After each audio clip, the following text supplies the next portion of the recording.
Alright, so now we're going to go into the specifics as to the mindset that is required to succeed within digital real estate. And if you can acquire this mindset right now, I guarantee you are going to have some life-changing results with this opportunity.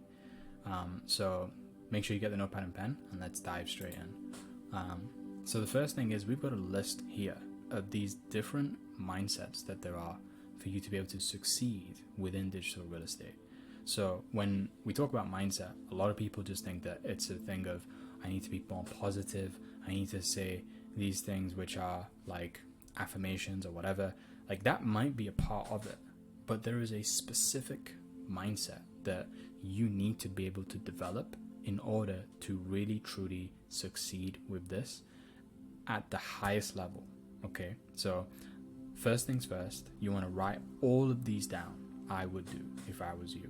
And as I'm going through this, my recommendation is that you don't just sit there and look at it as a thing of learning what these mindsets are, because that's what I'm going to be sharing a little bit more of, but you take this as an opportunity to become self-aware, okay? And I invite you to reflect on your current mindset in these areas as I start to share a little bit more as to how they work and what you need to be able to develop with every single one of these. So get your notepad and pen at the ready and maybe give yourself a scale of 1 to 10 in all of these, or describe what your mindset in every single one of these has been like. And if it takes a little bit of thinking time, reflection, pause the video, it's absolutely fine, and write down what you believe your mindset to be in every single area. Okay, so let's dive straight in. The first one we're going to go into is your money mindset. Remember, we need to have a healthy money mindset. So this is a business opportunity, right? It's an investment opportunity. Money is going to be involved. So if you don't have a healthy money mindset, then what that means is that you must have what's called a toxic money mindset. And a toxic money mindset is where you, for example, you feel good about giving the government and the banks money. Like you just do it without even thinking, and you feel like it's totally normal, it's the best thing in the world. That's the toxic money mindset. You trust that despite tradition, third parties will be fiscally responsible and act in your best interest as stewards of your money. And that's again the banks and the governments and people like that. That you should give all of your hard-earned money to them. That's what somebody who has a toxic money mindset is thinking. And so really why I'm saying that's more of a toxic money mindset is simply because it's coming from ignorance. It's coming from not understanding and having an understanding of financial IQ, which is intelligence quota. That's what IQ means. There is also something that's very important with your money mindset, which is even more important. I would say it's the 90%, and that is your financial EQ, your emotional quotient. But to start off with, if you're relying on cookie cutter financial advice from others with toxic money mindsets, then you are going to have a poor financial IQ. And so that will manifest as a toxic money mindset. Also, there is people who have negative thoughts, negative feelings towards both money and debt as a personality. And we're going to go a little bit more into those personality types. So I invite you again to take a look at and reflect which of these personality types you feel like you're in right now about both money and debt. Now here's the thing. Money and debt are actually the same thing, but debt is a type of money. Money, not all money is debt, but all debt is money. That's something that not everybody understands. And then the final thing we have is the manifestation of the toxic money mindset, where people are attached to money. Because think about it. We talk about being in a relationship with money. What's your relationship with money like? And if you understand relationships, you understand attachment styles, which we're going to go into in another slide as well. So that's what a toxic money mindset is. But what it does is it makes you feel absolutely horrible about money and debt. And that in turn, if you understand things like the law of attraction, it will repel money from you. even if you're the hardest working person in the world, money does not want to come to you. Money does not feel safe with you. So having this toxic money mindset, it also takes out the opportunities of being able to experience joy in both giving and receiving money. And it also makes you make unwise, stupid financial decisions. So we don't want to have a toxic money mindset. It's not going to help you succeed whatsoever in any financial endeavor, especially digital real estate. So these are what we call the 8 money personalities, right?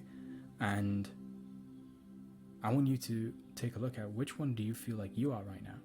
Okay, we have the hippie, the one that, you know, doesn't really interact too much with money because they believe that money is bad. They're the kind of indifferent types. They're like, what money, you know? But then you have the ones that do start to interact a lot more with money. They're in a relationship with money. So they're either the worrier, because, I'm gonna go through 3 circles first. So there's the compulsive saver, the compulsive money maker, and the compulsive spender. Which one are you? Which one do you do most? Do you just, when you get your money, you save it most of the time? When you get your money, do you just splash it and spend it all at once? When you get your money, do you think about how you can make more? What are you? And then there's also the Venn diagram where they can come in together, they meet in the middle. There's the gambler, the one who is the compulsive money maker and the spender. There is the saver and the money maker, which creates the worrier. And then there's the saver / splurger, who is the one that any time that they get a bunch of money, they feel like they need to go and spend it, so they never really have that much money in savings. So this is what I've just really described over here, if you want to take a screenshot so that you're able to understand more about every single one of those personality types. And this is going to give you a lot more self-awareness. So when we think about our money relationship, there is this continuum over here, in that we don't want to be totally on the left-hand side of denial, right? That's where you're pretending money doesn't matter. So you're in worry, fear, shame, ignorance, and dissatisfaction. But on the right-hand side, we don't want to be there either. That's another extreme. That's where you're equating your net worth and your self-worth towards how much money you have. So you feel shame, arrogance, carelessness, dissatisfaction, and dysfunction. But where we truly want to be is in a place of empowerment, where you're using money to support your life purpose. So this is where you experiencing most balance, responsibility, satisfaction, intentionality, and also gratitude. Those are the feelings that are manifested when we have empowerment with our money in a relationship. So going back to what I was saying before about these attachment styles, maybe you've not heard about this. So if I quickly break it down, in any relationship that you have, you will have one of these attachment styles that will show up for you. So if it is that you have a level of insecurity, then you're going to have either the anxious attachment style or the avoidant attachment style. Anxious people tend to get close to a person and see them through their impulses being better than they are, and them worse than they are. So they kind of feel like, I'm not good enough to keep this person, but they really desire to have a strong emotional connection with that other person. But as they're with them, they're constantly worrying about the fact that they're going to leave at any point. The opposite is true for the avoidant. Their worry is that they're never going to be able to get rid of the anxious person. Their worry is that they're going to lose their independence, because that's something that they truly value. So the fearful avoidant is the one that will extremely avoid relationships with everybody and will do it because they have trust issues. But where you want to be is in a relationship which is a secure relationship. You don't worry about being abandoned or about someone getting too close to you. That is where it is healthy, and that's the attachment style that we would want to have with our money as well.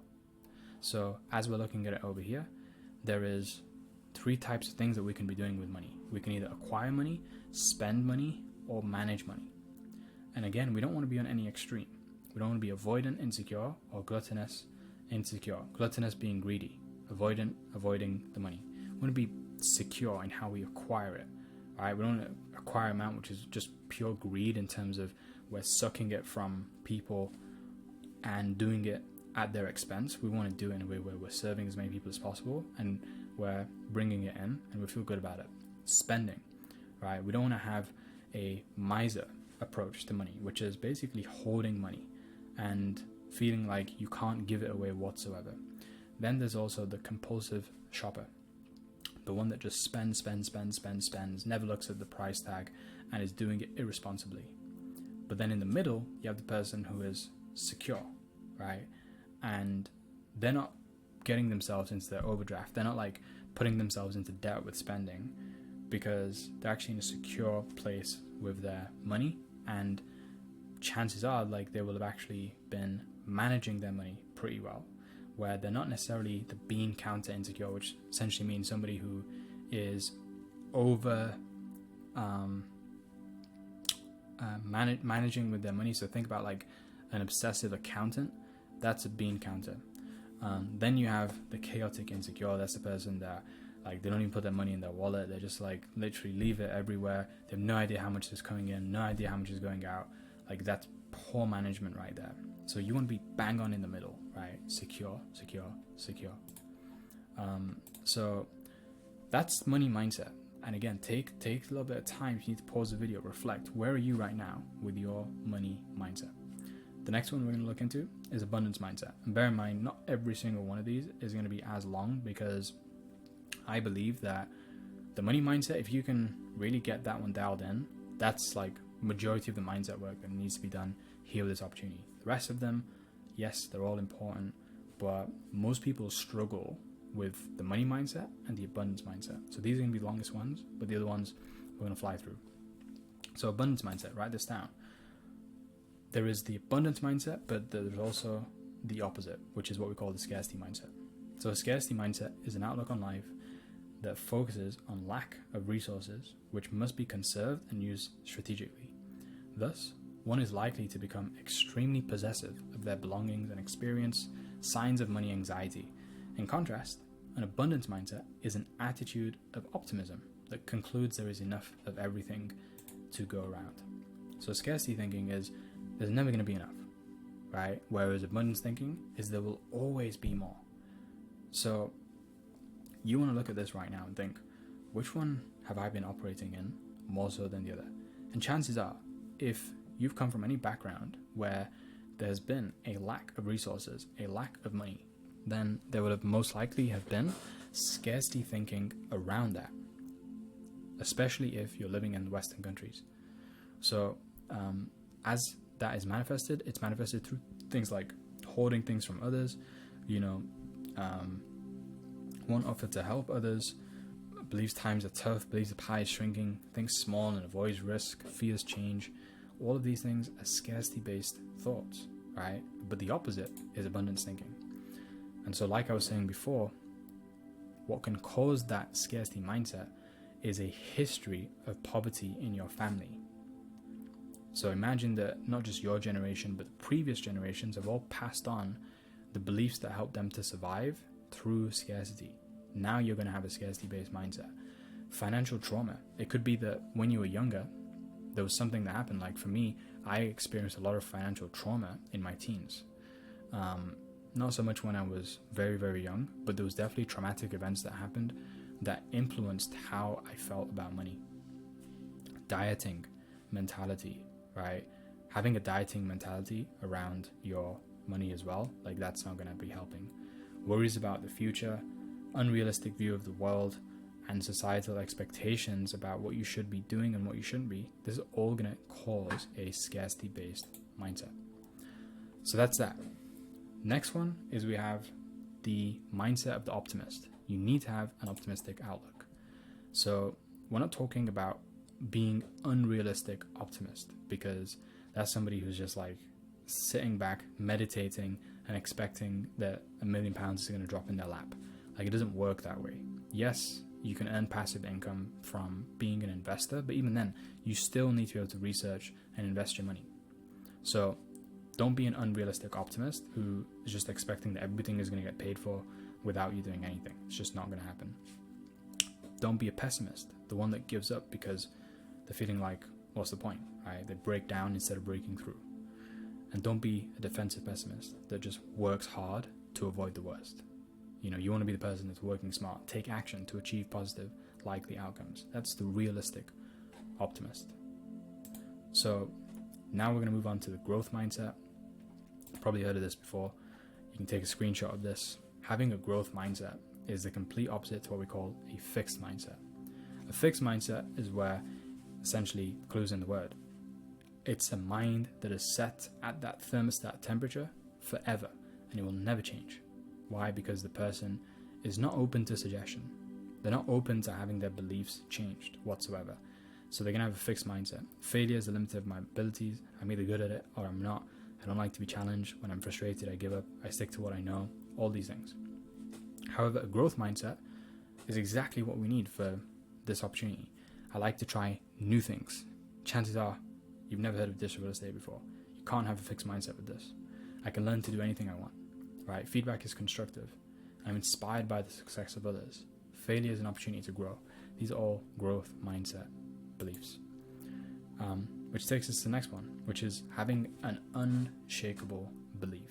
It's so important that you have an unshakable belief for this opportunity, because so many people will probably come to you and from their limited awareness and ignorance, they will attempt to shake your belief that you have in yourself and in this opportunity. So you need to develop an unshakable belief so that it's rock solid when the storm comes and when other people will attempt to influence you. Now, what I want to teach you over here is how belief will manifest into either doubt or faith. So everybody has belief, but it's either because the thoughts are directed towards what you want to create, it will be faith. But if it is towards what you don't want to create, it's going to be doubt. So we need to make sure that, number one, we manifest faith, and then we make it unshakable by how we strengthen it through providing evidence. So there's also another video that I have on how to create and change your limiting beliefs to empowering beliefs. It's a whole different video in itself, but you can ask your coach and they'll be able to help you out with that one. So doubt and faith, right? We have doubt, which is the voice of saying, I see the obstacles. I see the darkest night. I dread to step forward. I cannot believe. And faith is just the opposite. I can believe. I dare to soar. I see the day. I see the way. So that's unshakable belief. Now we have the investor mentality. So in Investing 101, we did go through a lot of the investing mentality, so I'm not going to go through this in detail, but just know investing is simply deploying capital towards projects or activities that are expected to generate a positive financial return over time. So if you have an investor's mentality, you're not going to be spending money, are you? You're actually going to be focusing on investing your time, your energy, your money. You need to have the investor's mentality in being able to accumulate what you've got as resources and go and turn that into more. Then there's the business mindset. Okay, so the business mindset is a little bit different to the investor's mindset, but they're very similar in that the employee is going to have a mindset which is the opposite to the business owner, a mindset of work is something to get away from. So they're going to put in the minimum. They're not going to do the due diligence. They're going to be doing what they're told. Business owner, however, has a mentality of this is something to get excited about. I want to put in the maximum amount of my time, the maximum amount of my focus and energy and love and attention, everything to this, because it is going to reward me and it is rewarding to do. They feel good about doing it. So that's the fundamental difference between the business versus the owner. And if I go back just a second as well, one of the things about the mindset of somebody who is a business owner or an investor is that they're very numbers orientated. So they know their numbers. They know things like profit margins. They know things like ROI. They know things like ROAS. They know things like conversion rates. You need to become absolutely obsessed with the numbers if you to have a business mind. A business mind is the opposite of an emotional mind. It's the logical mind. It's the one that is going to be pretty cutthroat in that if somebody doesn't generate the numbers, the business owner is going to be like, well, we're going to get rid of that employee. We're going to get rid of that system. They're not going to be attached whatsoever.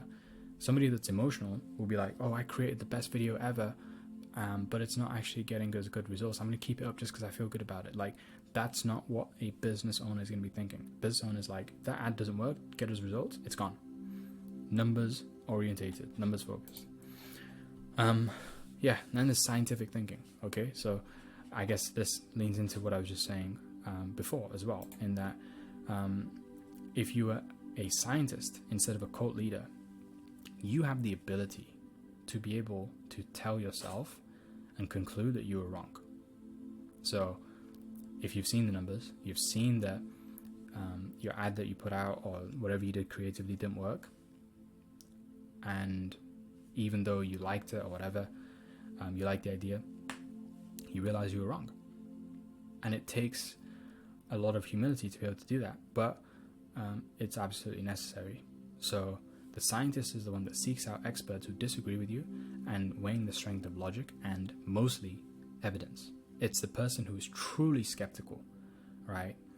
But you don't want to be the cult leader, right? That's where you're always right, you're never wrong, and you're treating your own thoughts as literally the word of God, gospel.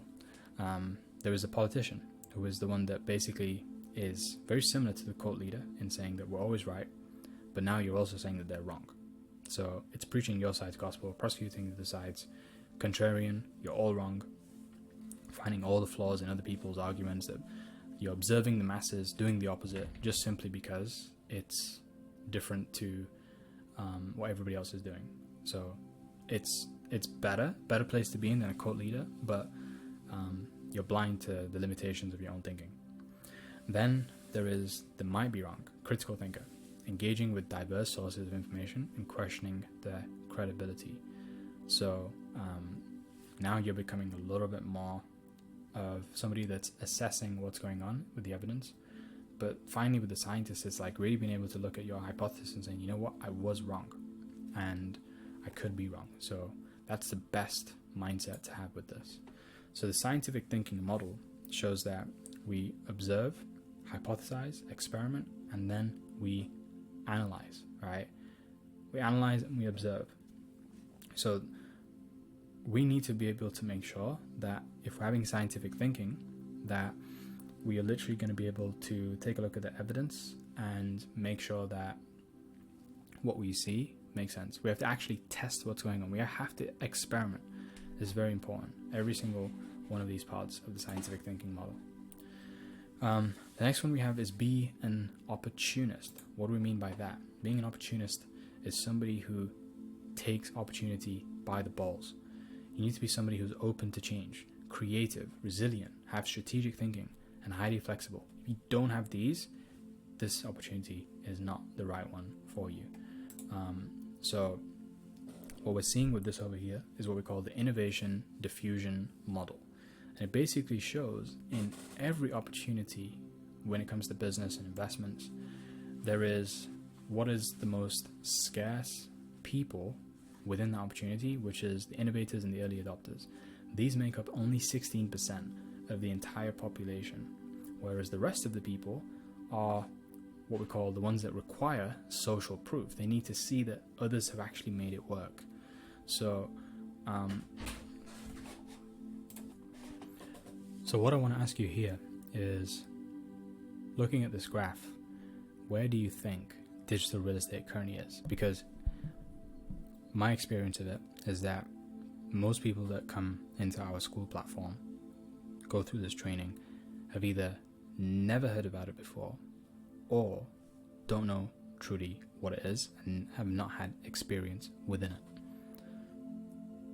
Most of the people who I talk about this with just in the street, like strangers, they have no idea what I'm talking about and they need like a full explanation. But where do you think it is right now? And so chances are, if you've had any experience similar to mine, you know that digital real estate as an opportunity is something that is 100% definitely on the left-hand side within that 16% of people who are innovators and early adopters. So you need to have an opportunist mindset, which is being able to see where it is going and the market share that you can have yourself within this particular realm, how much you can dominate it, this space. So if you're somebody who is having that opportunist mindset, then you, whilst digital real estate, they're going to be working out, and even in our platform, like we're working out the kinks. Things probably would have gone wrong. We've just gone past that pathetic stage. The innovators will be looking at this like, wow, that's amazing. It's the early adopters saying it's brilliant, even though they're only seeing it at the worst it's ever going to be.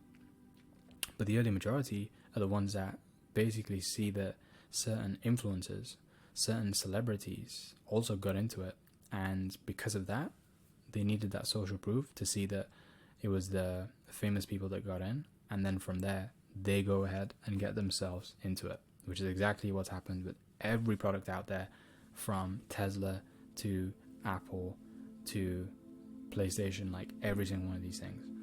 And then it's like you have the late majority that basically don't do it after the celebrities come in. That's when, if you think about like with fashion, for example, you've always got those people who are quite trendy, right? Those are the ones who are the early majority. But the ones who basically wear clothes because simply the trendy people are wearing them, that's the late majority. So the laggards are the ones that don't really care whatsoever. Like they're just like, what new product? What are you talking about? I'm going to wear the same old jumper and t-shirt that I've been wearing for the last 30 years. I'm going to do the same old job that I've done for the last 34 years. They don't care whatsoever. And you cannot be a laggard with digital real estate. It just does not work for you. And then finally, or moving on to the next one, we have what's called the student mindset, the student mentality. And you need this for digital real estate to work. So we have over here something that will determine how much of a student mentality you can have through what we call the teachability index. So on the left hand side, there is somebody who is 100% totally arrogant. They're in a poor position to learn because they have a mindset of, I already know everything. So they make themselves unteachable.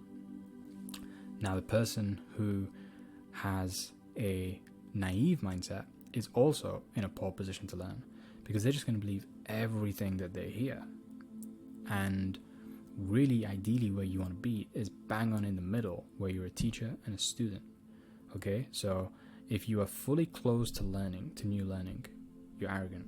But if you're fully open to new learning, you're naive. And you want to be bang on in the middle so that you can learn the maximum.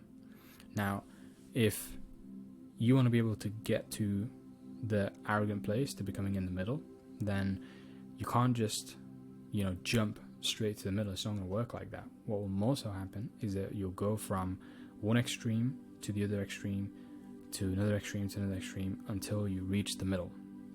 And these are the cycles that we have, depending on which one you're starting at. If you're more so close to new learning, you'll start off a different side. So if you're more open to learning, then you go down a different path.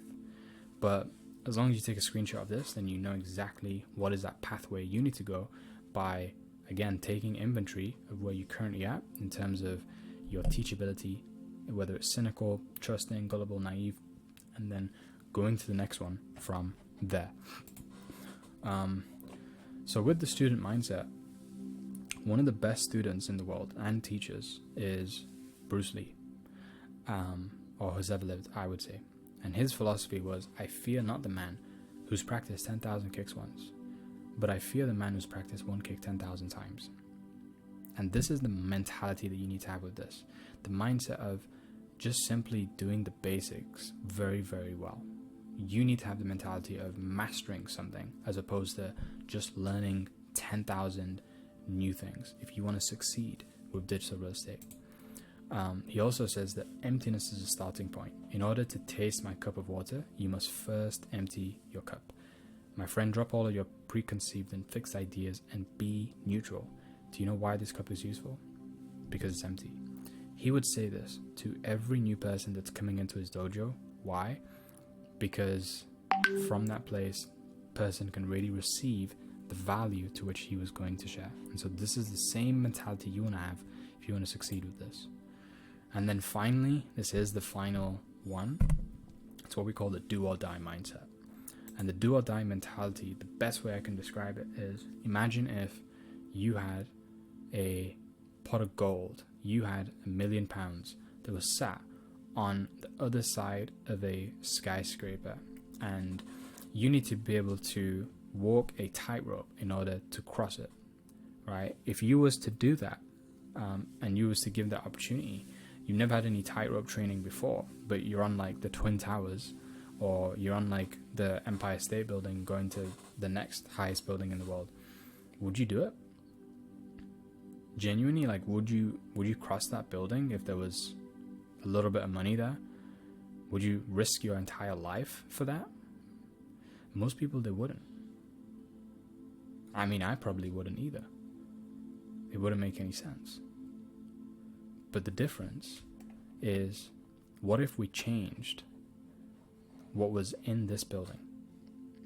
What if instead of it was just money, we changed it to it being somebody who you deeply cared about, family member, your mother, your daughter, and the building was on fire?